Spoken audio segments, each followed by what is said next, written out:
দুপুরে খাওয়া দাওয়া করতে বসে গেছে। আমি খাই না বলে আমার পাশে ও খায় না বলে আমার পাশে তুলে দিচ্ছে। আমি তো খাবো না। হ্যাঁ ওটা দিয়ে দাও। দুপুরে খাওয়া দাওয়া করতে বসে গিয়েছি আর মেনুতে ভাত, পালং শাক, মটরশুঁটি দিয়ে আলু ভাজা, ওই দেখো বেগুন ভাজা নিয়ে ঠেলাঠেলি শুরু হয়ে গেছে। ও খায় না বলে ওর পাশে রাখবে না।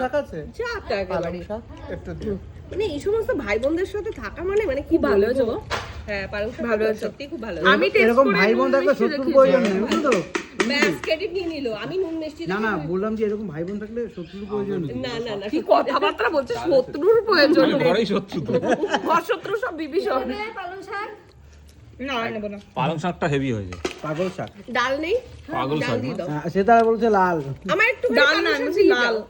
সব মাথা তোদের শর্ট হয়ে গেছে। আজকেই শর্ট, কালকে কি হবে? আজকেই শর্ট, কালকে কি হবে? অল্প দেবে, অল্প। ডাল আছে না, আমাকে ডাল দিয়ে দাও। ভালো হয়েছে পালং শাকটা। ব্যাস।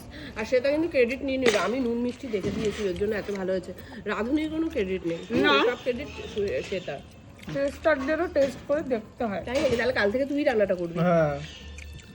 নাও ঠান্ডা মাথা খেয়ে নাও।